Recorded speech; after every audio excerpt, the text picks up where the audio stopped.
어떤 사람에게 친구가 있는데 오랫동안 헤어져 있었습니다. 그 친구가 찾아왔어요. 그 찾아온 친구가 찾아온 시간은 밤중입니다. 그런데 지금 우리의 풍습과 같지 않아서 그때 사회는 이 형편이 달랐습니다. 우린 냉장고도 있고 먹을 게 많잖아요. 그리고 지금의 생활 수준이 훨씬 나았습니다. 그러나 그때는 그렇지 않았어요. 먹을 게 없었습니다. 그 친구한테 뭔가를 대접해야 되는데 대접할 게 없었어요. 그래서 불이 나게 바깥으로 나가서 다른 사람에게 가서 아는 지인에게 빵을 좀 구워달라고 합니다. 구워달라고 하면서 내 오랜 친구가 왔는데 대접할 것이 없다. 좀 빌려달라.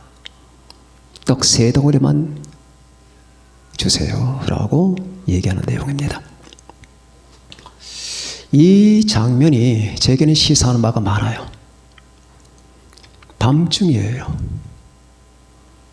근데 친구가 자기에게 왔어요. 뭘 대접해야 되나? 뭘 먹여야 되느냐? 힘들게 멀리 불원천리 날 찾아봤을 텐데 뭔가를 해줘야 되는데 먹을 게 대접할 게 없습니다. 그래서 다른 지인에게 찾아가서 빵 3덩어리만 주세요 라고 하는 이 장면,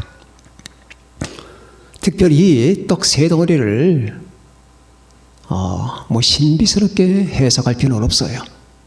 믿음, 소망은 사랑이니 뭐 삼위일체니 빵은 빵입니다. 그렇게 해석할 필요 없습니다. 다만 이건 설교자가 나름대로의 그 영감을 가지고 객관적 진리에 근거해서 자기에게 부딪혀봤던 부분은 소개할 수가 있을 것 같아서 저는 여러분과 제가 지금 처해 있는 시대가 밤입니다. 캄캄한 밤이에요. 밤이 깊으면 새벽이 옵니다. 여러분과 저는 얼마 있으면 새벽을 만날 겁니다. 그것이 얼마나 지연들는지 그건 몰라요. 지금은 재난의 시대니까. 이 재난의 시대가 끝나면 환란 시대가 옵니다. 다만 재난의 시대는 진통의 시대이기 때문에 진통을 우리가 겪어야 되지만 여자가 해산 진통을 겪는 그 시간은 그렇게 오래지 않습니다. 다만 이 기독교 역사와 세계 역사적 차원에서 볼 때에 우리가 이 진통 시기를 얼마나 겪어야 되는지 그건 하나님만이 아십니다. 다만 우리가 그 진통 시기에 마지막에 서 있다는 사실만큼은 분명합니다. 강물이 바다로 들어가기 바로 접점, 바로 그 점에 여러분과 제가 서 있습니다. 그런데 이때를 가리켜서 우리는 캄캄한 밤이라고 합니다. 근데 나를 만나는 사람들이 있어요. 내 아내, 내 남편, 내 자식들, 내 친구, 내 주변에 많은 사람들이 나를 만나면 내 입장에서 그들은 밤중에 나를 찾아온 친구가 같아요. 뭔가를 그들에게 대접하고 싶은데, 뭔가를 그들에게 먹이고 싶은데 줄 게 없어요. 뭘 줘야 되나? 지금 이 밤중에 허덕이는 저 사람들에게 나는 무엇을 먹여야 되는가? 저렇게 허덕이고 이 밤중에 전전긍긍하며 병에 걸릴까봐, 재난을 당할까봐, 죽을까봐, 배고플까봐 고통하고 괴로워하는 그들에게 나는 무엇을 줘야 되나? 나는 떡 3덩어리를 줄 것이다. 이런 생각을 한번 해봤습니다. 나를 만나는 사람들이 있다면, 내게 찾아오는 사람이 있다면, 나와 관계된 사람이 있다면 나는 딱 3개만 뽑아서 줘야 된다면 4개도 아니고 2개도 아니고 3개만을 그들에게 줘야 된다면 난 뭘 줄 건가? 이 생각을 해본 적이 있기 때문에 이 생각을 여러분에게 전합니다. 떡 3덩어리. 먼저 나는 이 밤중에 지금 우리가 야외에 온 것도 아니고 유럽 여행을 간 것도 아니에요. 잔디밭들 걸어가고 있는 것도 아닙니다. 어떻게 해야 되나? 이 비상시기에 나는 당신에게 줄 게 세 가지가 있다. 이거 주면 나 다 주는 거다. 예수 그리스도 중심의 신앙을 갖거라. 내가 줄 것은 이거다. 지금은 밤이다. 잘못하면 다 죽을 수 있다. 낭떠러지에 떨어져 죽거나 역병에 걸려 죽거나 재난을 당하거나 아침에 일어나면 수많은 시체를 볼 수도 있다. 이 같은 급박하고 비상 시국에 내가 당신에게 할 수 있는 말과 당신에게 줄 수 있는 말은 이거다. 예수 이름을 찾아라. 예수 그리스도 중심의 신앙을 가져라. 당신이 정치에 발걸 필요도 없다. 경제통이 될 필요도 없다. 가방끈이 길 필요도 없다. 지금 살고 죽는 문제다. 당신의 박사 학위나 아니면 석사 학위를 딸 필요도 없다. 연봉 자랑할 것도 없다. 어차피 한 달에 1,000만 원을 버는 사람이랑 200만 원 버는 사람이랑 힘든 건 마찬가지다. 다 같이 힘든 세상을 우리가 만났다. 지금은 그것 갖고 자랑할 때가 아니다. 사느냐 죽느냐, 천국이나 지옥이나. 그러면 이때에 가장 급박한 게 뭘까? 당신과 나에게 급박한 게 뭘까? 내 친구여, 내 말을 들어라. 예수 그리스도를 찾아라. 예수 그리스도 중심의 신앙을 가져야 된다. 이것을 먹어야 된다. 이걸 먹지 않으면 당신은 배고파 죽는다.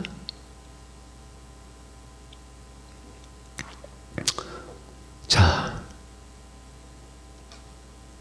여러분과 저에게 이겁니다. 우리는 집을 찾고 돈을 벌고 직장을 찾습니다. 내 가족의 안위를 생각합니다. 우한 코로나 걸릴까 봐 걱정합니다. 그런데 저는 이런 말을 하고 싶습니다. 여러분에게뿐만 아니라 이 세상 모든 사람에게 예수 이름을 찾아라. 주 예수를 믿으라. 그리하면 너와 내 집이 구원을 받는다. 에이 목사님, 지금 병 때문에 이렇게 고통을 받고 있는데 무슨 구원 얘기예요? 주 예수를 믿으라. 그럼 병이고 뭐고 다 구원받는다. 당신은 병에 걸려도 구원받는다. 예수 이름은 해법이다. 하나님께서 왜 자신의 아들을 보내셨을까? 하나님이 우주를 창조한 이후로 하신 행동의 정점은 이거다. 아들을 준 것이다. 그분은 우리에게 하늘에서 떡을 내린 게 아니다. 하나님은 돈을 내린 게 아니다. 하나님은 집 없는 사람에게 옛다 가져라 하면서 집을 내린 게 아니고 아파트를 내린 게 아니다. 하나님은 병들어 허덕이는 사람들에게 그래 내가 너희를 불쌍히 여긴다 하면서 이 세상에 병원을 내린 게 아니다. 공부 못한 사람에게 공부 좀 하거라 하면서 서울대, 연세대, 고대 내린 게 아니다. 하나님이 이 우주를 창조하시고 나서 하나님이 하신 행동의 정점은 이거다. 독생자를 주신 것이다. 왜 그랬을까? 하나님이 인간에 대해서 무지해서 그랬을까? 하나님이 무식하기 때문에? 그냥 온 세계를 종교의 도가니로 만들기 위해서? 아니다. 하나님은 너희 아버지다. 아버지는 자식을 가장 잘 안단다. 예수를 믿어라. 예수를 잃어버린 이 세대, 그래서 고통하는 거다. 이 세상이 고통하는 고통의 정체가 뭔 줄 아느냐? 우한 코로나? 암, 에이즈? 그게 본질이라고 생각하는가? 이 세상 수많은 사람들이 겪고 있는 그 문제의 본질은 하나님과의 관계가 단절됐다는 것이다. 예수님이 없다는 것이다. 지금 병석에서 에이즈로 죽어가는 사람이 있다 하자. 몸이 아파서 이 세상에 에이즈 백신은 없다. 세계 최강국이라고 하는 미국에서 수십조 달러를 갖다가 투자해서 수십 년간 에이즈 백신을 만들려고 했지만 만들지 못해서 실패했다. 걸리면 무조건 죽어야 된다. 그러면은 병자가 나는 에이즈에서 벗어나고 싶은데 문제의 본질이 뭘까? 당신 문제의 본질이 뭘까? 에이즈에 걸렸다는 것일까? 그럼 왜 걸렸을까? 그러면은 왜 그렇게 두려워하는 것일까? 문제의 본질이 뭘까? 내게 뭐가 없는데 뭐가 없을까? 에이, 건강이 없잖아요. 그게 문제의 본질일까? 당신에게는 하나님이 없다. 하나님이 없다. 예수님이 없다. 당신 문제의 본질은 이것이다. 당신 속에는 하나님이 없다. 예수님이 없다. 예수님이 없다는 이것이, 하나님이 없다는 이것이 당신의 삶 전체를 다 집어삼키고 있다는 사실을 보는가 못 보는가? 이게 안 보이는가? 자, 누가복음 2장을 보자. 예수님께서 12살 됐을 때 그 부모들이 예수님을 데리고 예루살렘으로 갔다. 유월절을 지키고 절기를 지키기 위해서. 그리고 절기가 다 끝난 다음에 돌아간다. 돌아가고 거의 집에 다 왔을 때 보니까 아들이 없었다. 어떻게 할까? 이 황당한 사건을 다시 가야지. 우리의 삶에 예수님이 없다면 우리는 다시 가야 돼. 근데 사람들은 모르고 가. 계속 간다니까. 내게 주님이 없다는 사실도 모르고 막 간다고. 내 인생 가운데 하나님이 없다는 사실을 무시하고 막 가. 가고 나면은 이제 죽음에 임박해서 내 삶 속에는 주님이 없었구나, 하나님이 안 계셨구나, 이걸 발견하게 되는데 기회가 없다. 다시 가야 되는데. 다시 가야 된다. 기억하셔요. 예수님이 없다면 다시 가야 됩니다. 그런데 인생은 다시 갈 기회를 안 줘요.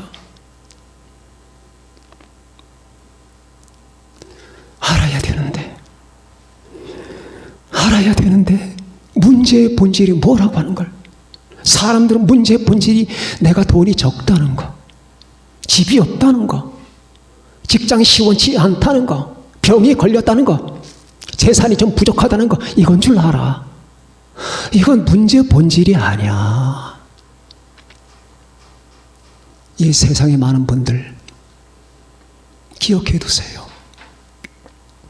문제의 본질은 이겁니다. 그런즉 내 하나님 여호와를 버림과 내 속에 나를 경외함이 없는 것이 악이요 고통인 줄 알라. 예레미야 2장 19절의 말씀. 그런즉 내 하나님 여호와를 버림과 내 속에 나를 경외함이 없는 것이 곧 악이요 고통이다. 에이즈가 고통이 아니다. 연봉이 작다는 게 고통이 아니다. 직장 시원치 않다는 게, 재산이 많이 없다는 게, 집이 없다는 게, 인맥이 작다는 게, 스펙이 별 볼 일 없다는 게 문제의 본질이 아니란다. 문제의 본질은 너와 하나님과의 관계가 없다는 것이다. 네 안에 예수님이 없다는 거, 우리 안에 하나님이 없다는 거, 이게 문제란다. 제발 눈을 열어라.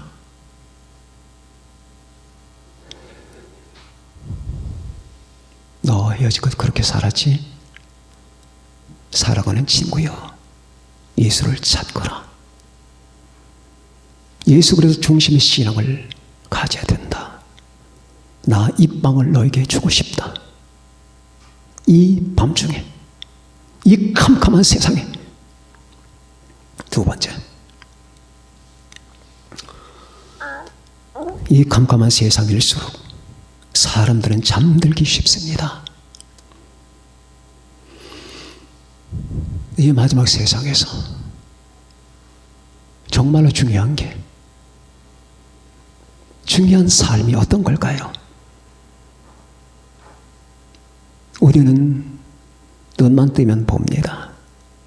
마스크를 사기 위해서 100m나 줄을 서고 몇 시간씩 기다리다가 마스크를 배당받지 못한 할아버지는 거기서 쓰러져 기절을 하고, 이런 모습들을 보면서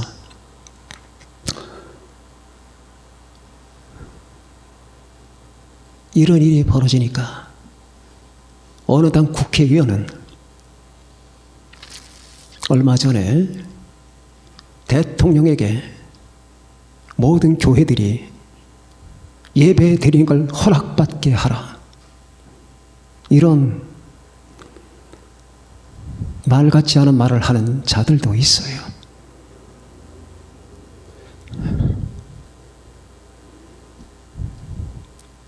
그 말씀하신 분 한번 질문해 봅시다. 당신은 대변과 소변 보는 것도 대통령에게 허락받습니까? 배고파 아침 먹고 점심 먹고 저녁 먹을 때 청와대 허락받습니까? 그렇게 말씀하시는 분, 그러면 그 대통령이라고 하는 사람은 누구 허락받아 화장실을 갑니까? 그분 대변 보고 소변 볼 때 누구 허락받습니까? 기억해 두세요. 대변 보고 소변 보고 밥을 먹는 것보다 우리 기독교인들에게는 하나님께 예배 드리는 게 중요해요. 당신들은 이 종교 행사는 무슨 잉여의 행동으로 해도 되고 안 해도 되고, 돈을 벌다가 밥을 먹고 나서 할 일이 없으면 교회 가는 잉여의 행동으로 생각하십니까? 우리 밥 안 먹어도 괜찮아요. 하나님을 경배해야 돼요. 경배하다가 배고파 죽어도 우리 그 길 갑니다. 왜 그렇게 이해를 못하십니까? 이 기독교의 기본 본질과 구조를 너무 멀리 이해한 거 아닙니까? 어떻게 대통령의 허가를 받아 예배를 드리라는 말을 사람의 입을 가지고 할 수 있습니까? 예배와 기도, 이것은 정말로 중요한 거예요. 밤이 깊을수록에 예배와 기도가 죽기 쉬워요. 지금도 사람 많은 데는 가지 말라고 하는 사람들, 과연 저 강남이나 홍대 그 나이트클럽에서 모여서 촘촘히 춤추는 사람들이 거기에는 어떤 제동을 걸고 있는 겁니까? 그렇지 않은 걸로 알고 있는데요. 왜 그런 데는 제동을 못 거는 겁니까? 자, 사람들이 이해를 못해서 그렇겠죠. 그러나 내 친구여, 듣거라. 너는 예배와 기도 중심의 신앙생활을 해야 된단다. 이것이 내가 너에게 주는 빵이다. 이게 없으면 너는 이 마지막 세상, 이 밤중을 견뎌내지 못한단다. 힘들수록 예배를 드려라. 바울 기억나지? 2차 전도 시작할 때 그는 마케도니아를 선택했다. 마케도니아 갔을 때 거기서 귀신 들린 여자에게서 귀신을 쫓아내줬다.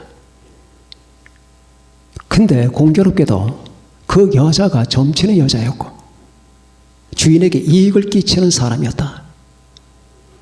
그러나 세상 사람은 그걸 이해 못한다. 그래서 바울과 실라를 잡아서 흠시 두드려 팬 다음에 감옥에 가두었다.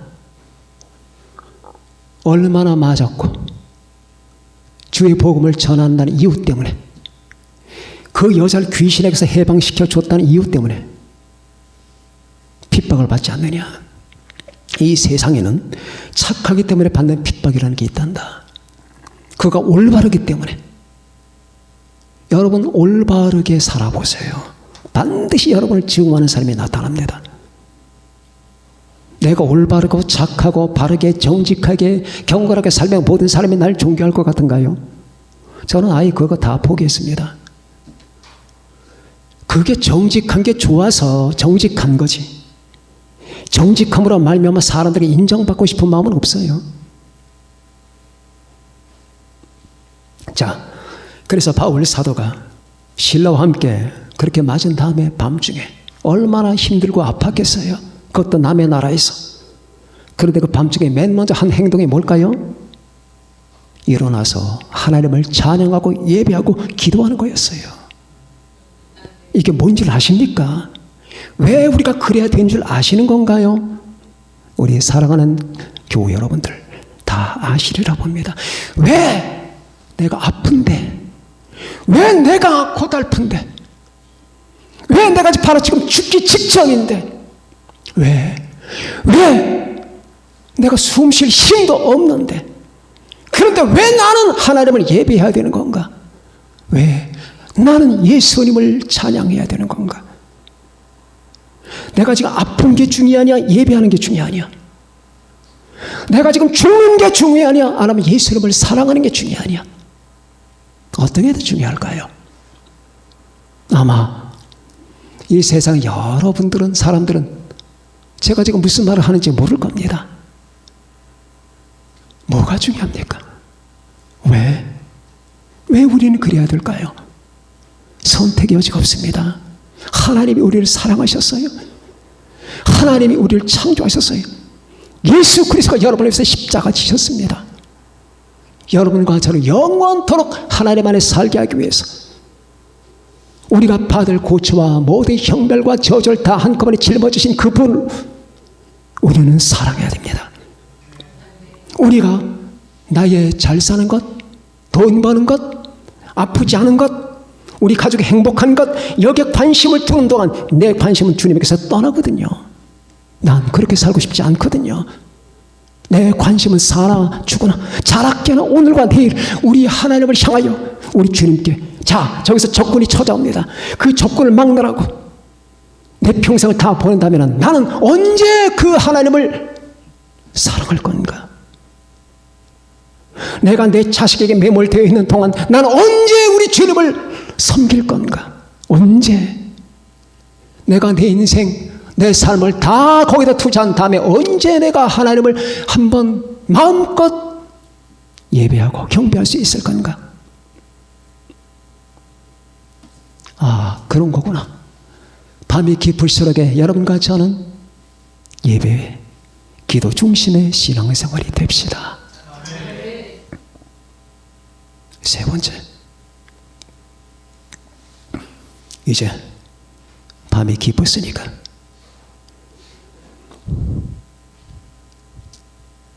새벽이 올 것이다. 재림신앙, 재림신앙. 예수님이 오신다. 예수님이 오신다. 너희는 마음에 근심하지 말라. 하나님을 믿으리 또 나를 믿으라. 내 아버지 집에 거할 곳이 많도다.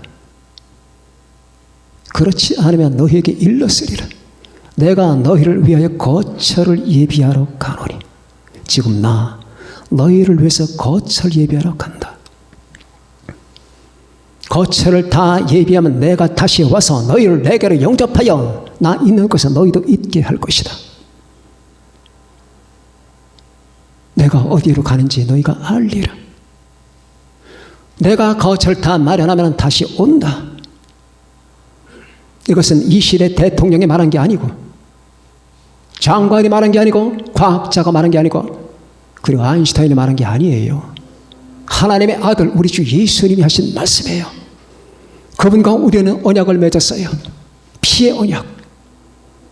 여러분, 피의 언약이에요. 예수 이름은 말로만 한 게 아니에요. 자신의 피를 뿌렸습니다.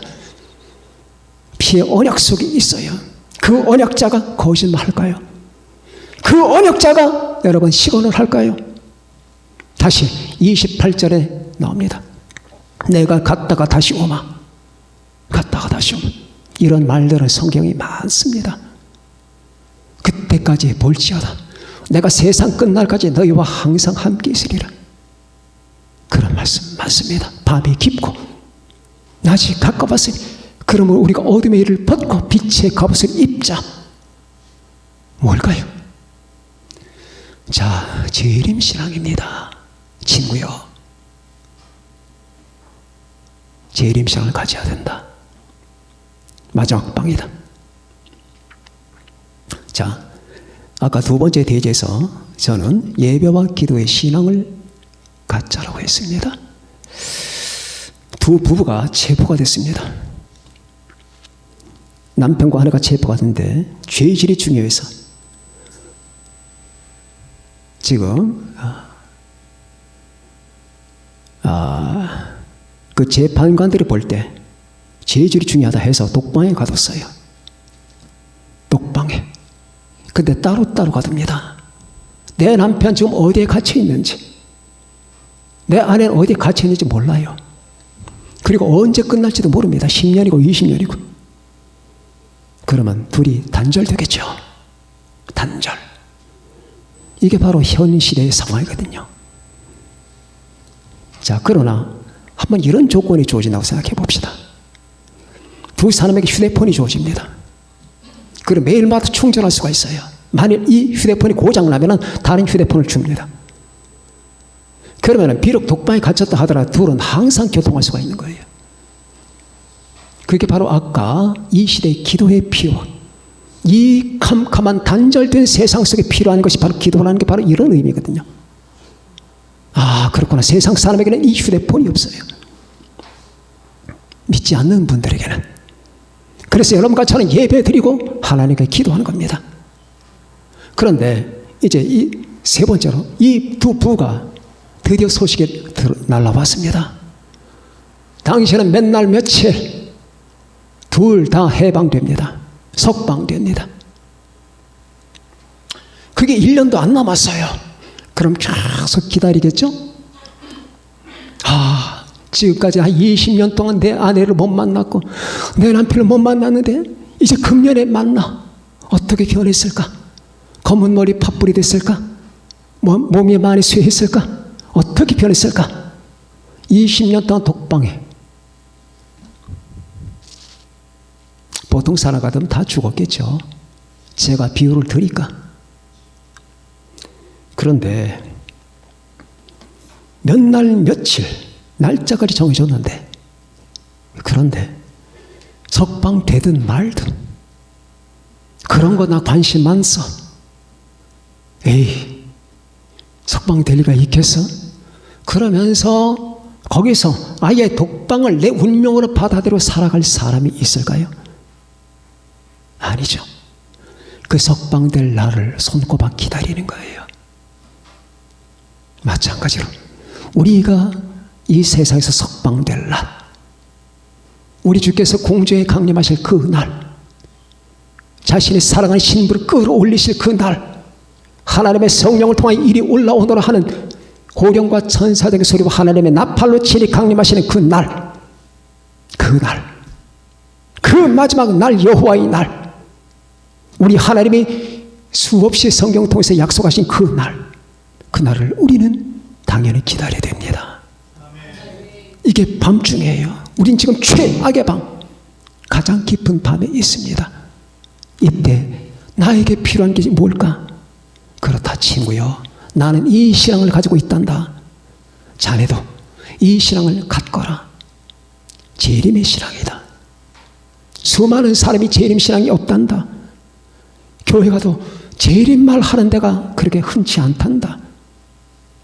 예수님이 오신다는 얘기는 마치 이방인들인 것 같이, 그런 말 하면 큰일 나는 것 같이, 휴거라고는 말만 해도 뭔가 이단자같이 그렇게 생각한단다. 그 말 안 하는 게 이단인데, 잘못된 건데. 아니, 내 주님이 오신다고 성경에 수없이 약속한 거 오신다고 하는데 그게 왜 잘못됐을까? 그럼 무한정 오신다는 말만 난 말하는 건 아니지 않느냐. 정해진 때가 있을 거 아니냐. 그 정해진 때가 이 시점일 수도 있는 거 아니냐. 자, 여러분과 저에게는 바로 이 재림신앙이 필요합니다. 수많은 사람이 재림신앙이 무장해제가 됐습니다. 그러나 여러분과 저는 이 시대를 살면서 예수 그리스도 중심의 신앙과 예배와 기도의 신앙과 재림신앙이라고 하는 이 세 빵을 떡을 먹어야 됩니다. 그리고 여러분을 찾아오는 사람들에게 이 떡을 나눠주십시오. 이게 가장 기묘합니다. 가장 기묘합니다.